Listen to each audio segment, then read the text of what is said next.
അസ്സലാമു അലൈക്കും വറഹ്മത്തുള്ളാഹി വബറകാതുഹു. ബിസ്മില്ലാഹി അൽഹംദുലില്ലാഹ് വസ്സലാത്തു വസ്സലാമു അലാ അഷ്റഫി ഖൽഖില്ലാഹ് വഅലാ ആലിഹി വസ്വഹ്ബിഹി അൽ ഫായിസീന ബിറിദല്ലാഹ്. പ്രിയങ്കരായ യുവജന സമ്മേളന പ്രതിനിധികളെ, അല്ലാഹു നമ്മെ എല്ലാവരെയും അനുഗ്രഹിക്കുമാറാകട്ടെ. ആമീൻ. ഉത്തരവാദിത്വം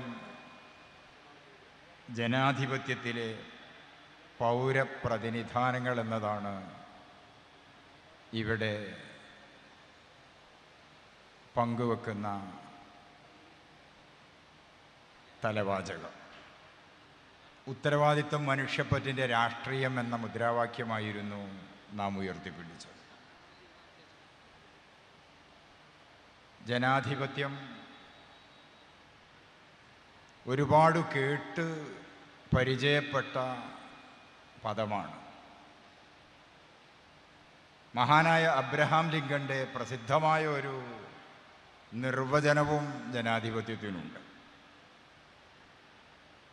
ജനാധിപത്യം എന്ന് പറയുന്നത്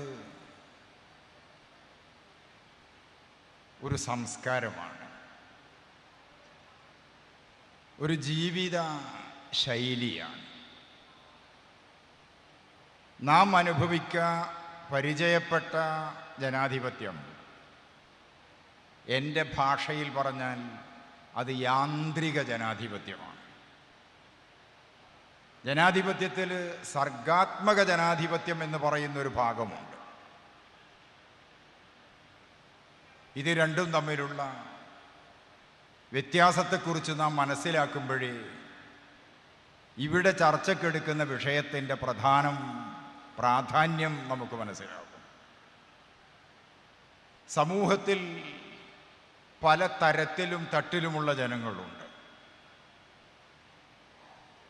എല്ലാ ജനവിഭാഗങ്ങളെയും സ്പർശിക്കുന്ന, അവരുടെ ജീവിത അഭിലാഷങ്ങളെ സാക്ഷാത്കരിക്കാൻ പോന്ന വലിയൊരു ആശയ സംഹിതയുടെ പേരാണ് ജനാധിപത്യം എന്ന് പറയുന്നത്. ജനാധിപത്യത്തിൽ പൗരന്മാർ മാത്രമേ ഉള്ളൂ, പ്രജകളില്ല. ഇതിൻ്റെ അർത്ഥം പൗരന്മാർക്ക് അവകാശങ്ങളുണ്ട് എന്നത് തന്നെയാണ്. അവകാശങ്ങളെക്കുറിച്ച് ധാരാളമായി ഇവിടെ ചർച്ചകൾ നടക്കാറുണ്ട്. അതിനുവേണ്ട മുറവിളികൾ നടക്കാറുണ്ട്. പ്രത്യക്ഷ സമരങ്ങളും പ്രക്ഷുബ്ധ സമരങ്ങളും നടക്കാറുണ്ട്. അതേസമയത്ത് ജനാധിപത്യത്തിലെ അതിപ്രധാനമായ ഒരു ഭാഗം ബോധപൂർവം വിസ്മരിക്കപ്പെടാറുമുണ്ട്. ആ വിസ്മരിക്കപ്പെട്ട ഭാഗത്തെ കൂടി ഉൾച്ചേർത്തിക്കൊണ്ടാണ് SYS അതിൻ്റെ ഉത്തരവാദിത്വം മനുഷ്യപ്പറ്റിൻ്റെ രാഷ്ട്രീയം എന്ന തലവാചകം കേരള യുവജന സമ്മേളനത്തിന് മാത്രമല്ല SYSൻ്റെ പ്ലാറ്റിനം ജൂബിലിക്ക് തിരഞ്ഞെടുത്തിരിക്കുന്നത്. എന്താണാവോ ഈ ഉത്തരവാദിത്വം? നമുക്ക് മനുഷ്യർ എന്ന നിലക്ക് ഒരുപാട് ഉത്തരവാദിത്തങ്ങളുണ്ട്. അതിലെ ജനാധിപത്യ പ്രക്രിയയിലെ പ്രതിനിധാനങ്ങളെക്കുറിച്ച് മാത്രമാണ് ഞങ്ങൾ അല്ലെങ്കിൽ ഞാൻ ഈ വിഷയത്തെക്കുറിച്ച് കേന്ദ്രീകരിച്ച് പറയാൻ താല്പര്യപ്പെടുന്നത്. പൗരന്മാർ മാത്രമേ ഉള്ളൂ ജനാധിപത്യത്തിൽ, പ്രജകളില്ല. പ്രജകൾക്ക് അവകാശങ്ങളോ ഒന്നുമില്ല, പക്ഷേ അവർക്ക് ചുമതലകൾ മാത്രമേ ഉള്ളൂ. ജനാധിപത്യ സംവിധാനത്തിൽ അവകാശങ്ങൾ ഉള്ളതോടൊപ്പം തന്നെ ഫണ്ടമെൻ്റൽ റൈറ്റ്സിൻ്റെ കൂടെ തന്നെ ഫണ്ടമെൻ്റൽ ഡ്യൂട്ടീസും ഉണ്ട്. ആ ഫണ്ടമെൻ്റൽ ഡ്യൂട്ടീസിനെ കുറിച്ചാണ് നാം ഇപ്പോൾ ചർച്ച ചെയ്യുന്നത്. അതോടൊപ്പം തന്നെ അവകാശങ്ങളെക്കുറിച്ചും നാം ബോധവാന്മാരാകേണ്ടിയിരിക്കുന്നു. നമ്മുടെ ഈ ബോധം ഏതു തലത്തിലേക്ക് നീങ്ങണം? വ്യക്തി എന്ന നിലക്ക്, കുടുംബം എന്ന നിലക്ക്, നമ്മുടെ കുടുംബാംഗങ്ങളിലേക്ക് കൂടി ഈ ജനാധിപത്യ ബോധം വളർന്നു വരേണ്ടതുണ്ട്. സംഘടനകളിൽ ഈ ജനാധിപത്യ ബോധമുണ്ട്. SYS പോലത്തെ, കേരള മുസ്ലിം ജമാഅത്ത് പോലത്തെ അഹ്ലുസുന്നയുടെ ആദർശ വഴിയിൽ സഞ്ചരിക്കുന്ന സംഘടനകളിൽ മുഴുവൻ ജനാധിപത്യമുണ്ട്. അവിടെ ജനാധിപത്യം മാത്രമേ ഉള്ളൂ.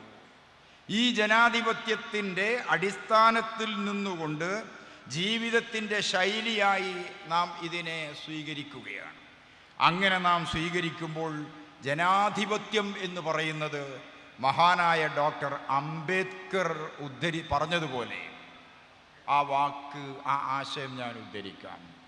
അംബേദ്കറെ കുറിച്ച് പറയുമ്പോൾ നിങ്ങളുടെ മനസ്സിലേക്ക് കുറേ സംഭവങ്ങൾ ഇപ്പം കടന്നു വരുന്നുണ്ടാകും.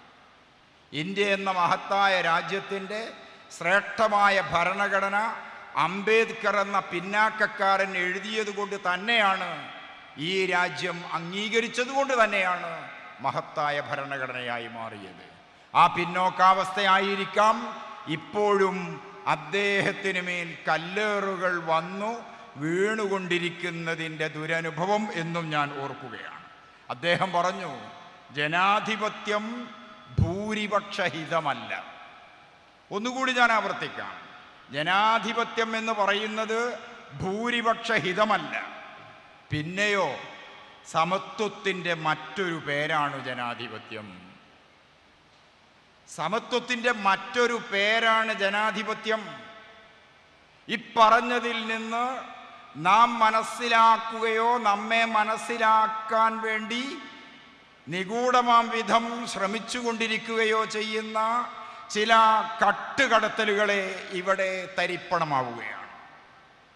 അതുകൊണ്ട് സർഗാത്മക ജനാധിപത്യത്തിൽ ഭരിക്കുന്നവർക്കും പ്രതിപക്ഷത്തിരിക്കുന്നവർക്കും തുല്യാവകാശമാണുള്ളത്. ഒപ്പം തന്നെ രണ്ടു കൂട്ടർക്കും തുല്യമായ കടമകളുമുണ്ട്. ഭരിക്കാൻ ജനങ്ങൾ നൽകിയ ഒരു മാൻഡേറ്റ്, ആ മാൻഡേറ്റിൻ്റെ അടിസ്ഥാനത്തിൽ ഭരിക്കുന്നവർ മാത്രമേ അവകാശങ്ങളും അധികാരങ്ങളും ഉള്ളവരായുള്ളൂ എന്ന അബദ്ധധാരണകൾ തിരുത്തപ്പെടേണ്ടതുണ്ട്. പ്രതിപക്ഷത്തിരിക്കുന്നവർക്കും അധികാരമുണ്ട്, അവകാശമുണ്ട്.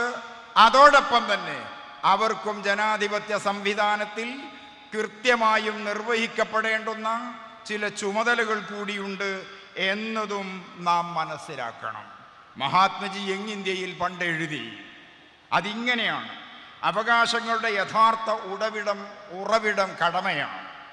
നാം എല്ലാവരും നമ്മുടെ കടമകൾ നിറവേറ്റുകയാണെങ്കിൽ അവകാശങ്ങൾ തേടൽ വിദൂരമല്ല. പക്ഷേ കടമകൾ നിർവഹിക്കുന്ന കാര്യത്തിലും കടമകൾ പൂർത്തീകരിക്കുന്ന കാര്യത്തിലും നാം പിറകോട്ട് പോയിക്കൊണ്ടിരിക്കുന്നു എന്നത് ഈ രാജ്യത്ത് നാം ഇന്ന് കണ്ടുകൊണ്ടിരിക്കുന്ന ഒരു നിത്യസംഭവങ്ങളാണ്. ജനാധിപത്യ സംവിധാനത്തിൽ ജനങ്ങളുടെ പ്രതിനിധാനം അത് പൂർണ്ണമായിരിക്കണം. ഈ പ്രതിനിധാനം എന്നതുകൊണ്ട് ഉദ്ദേശിക്കുന്നത് വ്യക്തി എന്ന നിലക്കുള്ള പ്രതിനിധാനമാണ്. ഒരു വോട്ടർ എന്ന നിലക്കുള്ള പ്രതിനിധാനമോ പ്രാതിനിധ്യമോ മാത്രമല്ല, മറിച്ച് പൗരൻ എന്നുള്ള ആ പ്രതിനിധാനം പാലിക്കപ്പെടേണ്ടതുണ്ട്. ഇവിടെ ഇന്ത്യ എന്ന രാജ്യത്ത്, വിശാലമായ ഈ രാജ്യത്ത്, 140 കോടിയിലേറെ ജനങ്ങളുള്ള ഈ രാജ്യത്ത് 1947 സ്വാതന്ത്ര്യം കിട്ടുമ്പോൾ 40 കോടി ജനങ്ങളെ ഉണ്ടായിരുന്നുള്ളൂ. 100 കോടി ജനങ്ങൾ വർദ്ധിച്ചിട്ടുണ്ട്. 100 കോടി ജനങ്ങൾ വർദ്ധിച്ചു എന്ന് പറഞ്ഞാൽ 100 കോടി ജനങ്ങളുടെ മാനുഷിക വിഭവം കൊണ്ട് ഇന്ത്യ എന്ന മഹത്തായ മണ്ണ് സമ്പന്നമാണ് എന്നാണ് അർത്ഥം.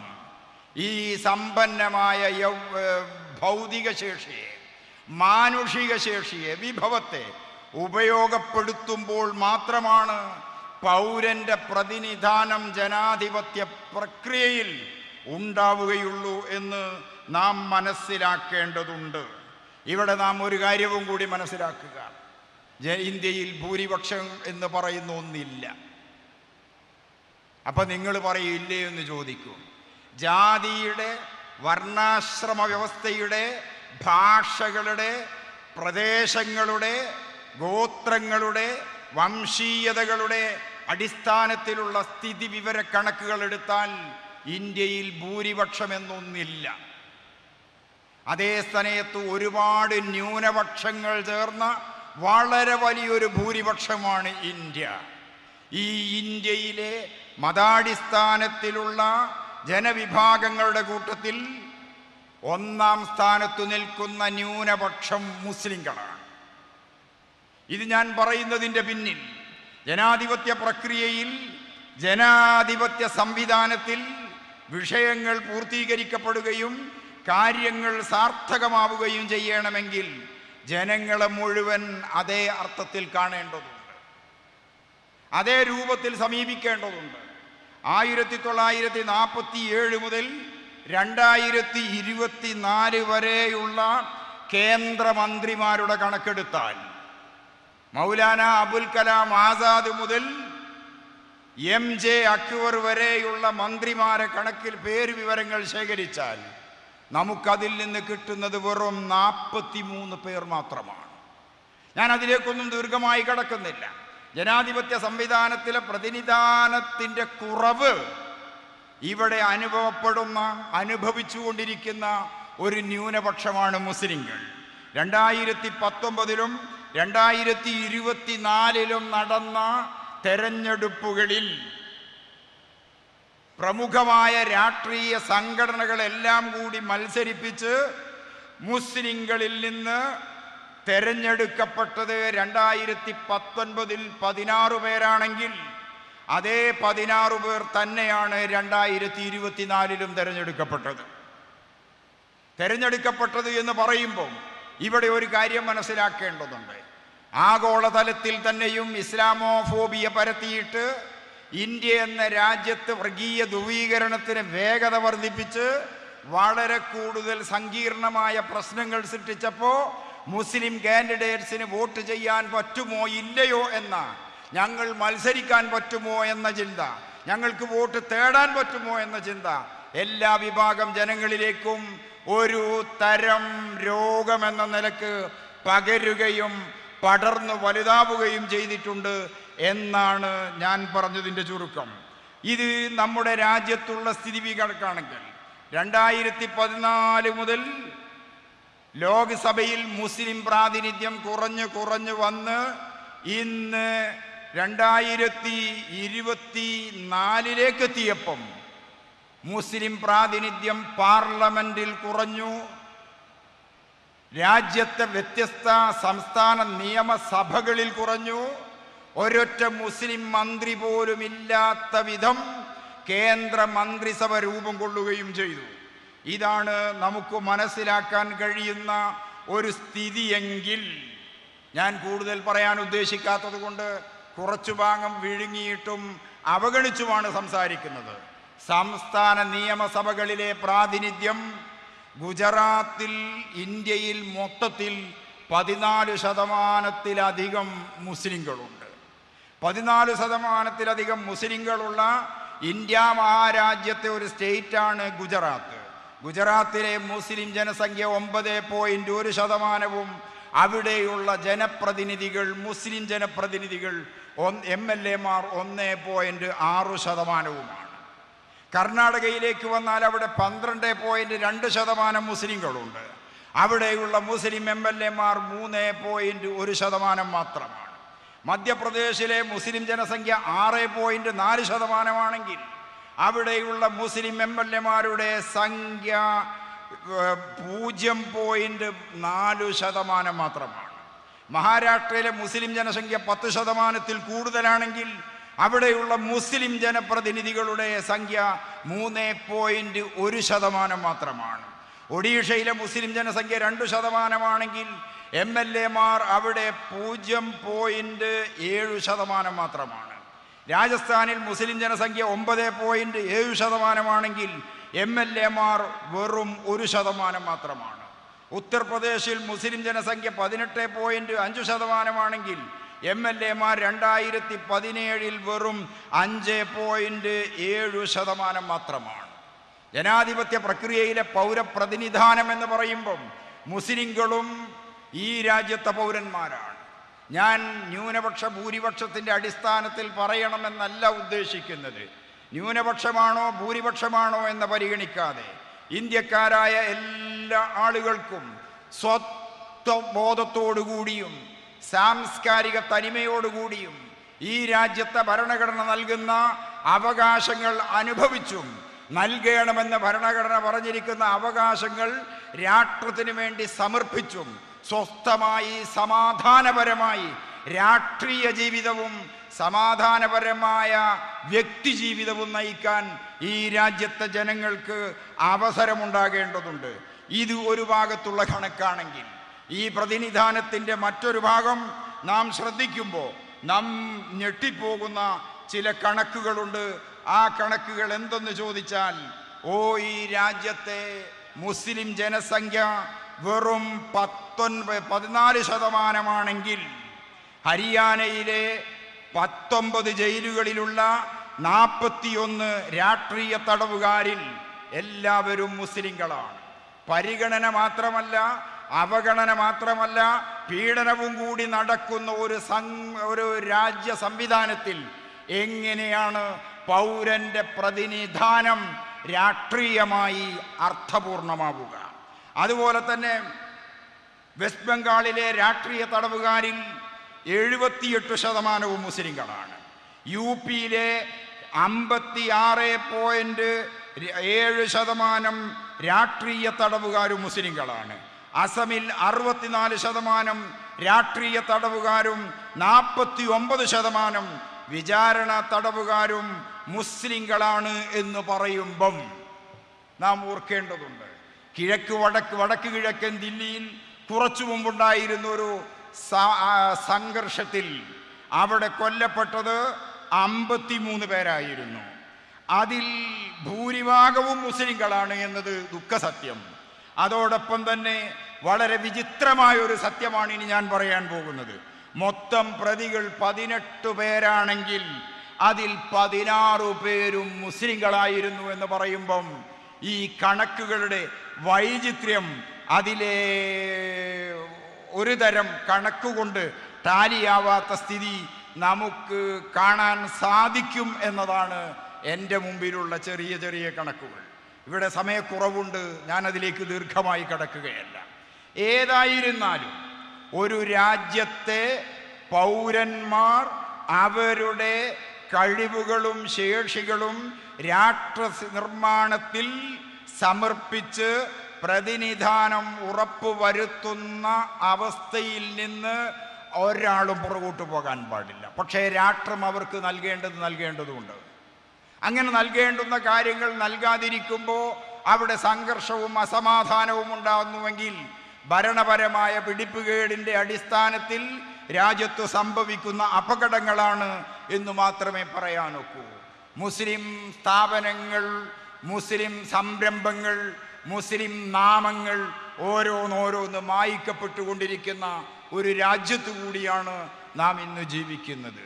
ജനാധിപത്യ പ്രക്രിയ എന്ന് പറയുന്നത് അത് വളരെ മഹത്തായ ഒരു പ്രക്രിയയാണ്. പക്ഷേ അപ്രക്രിയയുടെ ഫലത്തിൽ വേണ്ടാത്തതുകൂടി കടത്തിക്കൂട്ടുമ്പോൾ അത് അപകടകരമായ ഒരു രാഷ്ട്രീയാവസ്ഥ സൃഷ്ടിക്കും. ഇന്ത്യൻ ഭരണഘടനയിലെ ഞാൻ ഓർക്കുന്നു 329 വകുപ്പ് വെച്ചുകൊണ്ടാണ് 370 വകുപ്പ് ദുർബലപ്പെടുത്തിയിരിക്കുന്നത്.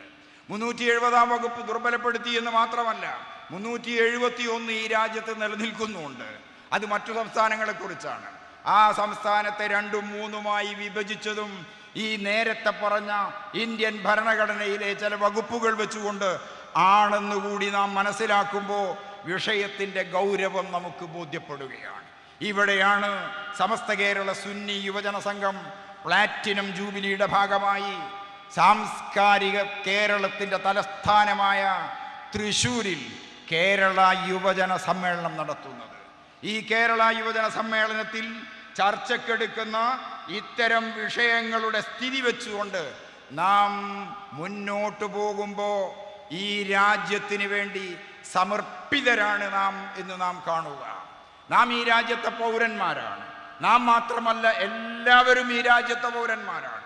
ഈ രാജ്യത്തെ പൗരന്മാരെ സ്നേഹപുരസ്സരം വ്യക്തിപരമായും ജനാധിപത്യ മതേതര സാംസ്കാരിക മൂല്യങ്ങളിൽ നിന്നുകൊണ്ട് രാഷ്ട്രീയമായും ഒന്നിച്ചു പോകാൻ പ്രതിജ്ഞാബദ്ധരാണ് നാം എന്നുള്ള വളരെ വലിയൊരു മെസ്സേജാണ് കേരളത്തിലെ യുവജനങ്ങൾക്ക്, ഇന്ത്യയിലെ മഹാഭൂരിപക്ഷം വരുന്ന യുവാക്കൾക്ക്, ഈ രാജ്യത്തുള്ള മുഴുവൻ ജനങ്ങളിലേക്കും ഈ മെസ്സേജ് നൽകിക്കൊണ്ടിരിക്കുന്നത്. സൗഭാത്രത്തോടുകൂടി ജീവിക്കുക, സ്നേഹത്തോടുകൂടി ജീവിക്കുക, എല്ലാവരെയും ഉൾക്കൊള്ളുക, എല്ലാവരെയും ചേർത്ത് നിർത്തുക, ആരെയും അവഗണിക്കാതിരിക്കുക. ഇന്ത്യ എന്ന മഹത്തായ ഈ തീരത്ത് നിന്ന് ഒരാൾ പോലും ഒഴിഞ്ഞു പോകാൻ പാടില്ല എന്ന പൂർവകാല നേതൃത്വത്തിൻ്റെ തീരുമാനങ്ങളും അവരുടെ അഭിലാഷങ്ങളും നാം സാക്ഷാത്കരിക്കുക. ആ സാക്ഷാത്കാരത്തിന് വേണ്ടി പ്രസ്ഥാനം നൽകുന്ന, കേരള മുസ്ലിം ജമാഅത്ത് നൽകുന്ന, പ്രാമാണിക നേതൃത്വമായ സമസ്ത കേരള ജംഇയ്യത്തുൽ ഉലമ നൽകുന്ന മഹത്തായ സന്ദേശങ്ങളെ, കർമ്മ പദ്ധതികളെ, ആവിഷ്കാരങ്ങളെ ഏറ്റെടുത്തുകൊണ്ട് കേരളമെന്ന് പറയുന്ന നമ്മുടെ പ്രവർത്തന ഭൂമികയിൽ അത്ഭുതങ്ങൾ സൃഷ്ടിക്കുവാൻ ഈ രാജ്യത്തെ പൗരസമൂഹത്തിന് സേവനത്തിൻ്റെ രൂപത്തിലും രാഷ്ട്രീയമായ സാക്ഷരതകൾ ഉണ്ടാക്കി കൊടുക്കുന്ന കാര്യത്തിലും നാം പ്രതിജ്ഞാബദ്ധരാണെന്നുള്ള നല്ല ഒരു തീരുമാനത്തിൻ്റെ ഭാഗമായാണ് ഈ ചർച്ചകളും ഈ സംവാദങ്ങളും ഈ ആലോചനാ സന്ദർഭങ്ങളുമെന്ന് ഒറ്റവാക്കിൽ ഞാൻ ഓർമ്മപ്പെടുത്തുകയും എല്ലാവരുടെയും പിന്തുണ, എല്ലാവരുടെയും സഹായം, എല്ലാവരുടെയും സഹകരണം ഉണ്ടാവണമെന്ന് വിനീതമായി ആഗ്രഹിക്കുകയും ചെയ്തുകൊണ്ട്, ഉത്തരവാദിത്തം എന്നത് പൗരൻ്റെ ചുമതലയാണ്. ആ പൗരന് ജീവിക്കാൻ ആവശ്യമായ ഭൗതിക രാഷ്ട്രീയ സമാധാന സാഹചര്യം സൃഷ്ടിച്ചു കൊടുക്കേണ്ടത് രാഷ്ട്രത്തിൻ്റെ, ഭരണകൂടത്തിൻ്റെ ചുമതല കൂടിയാണെന്ന് ഒരിക്കൽ കൂടി ആവർത്തിച്ചുകൊണ്ട് നിങ്ങൾക്കെല്ലാവർക്കും സന്തോഷവും അഭിവാദ്യങ്ങളും അർപ്പിച്ചുകൊണ്ട് അസ്സലാമു അലൈക്കും വറഹ്മത്തുള്ളാഹി വബറകാതുഹു.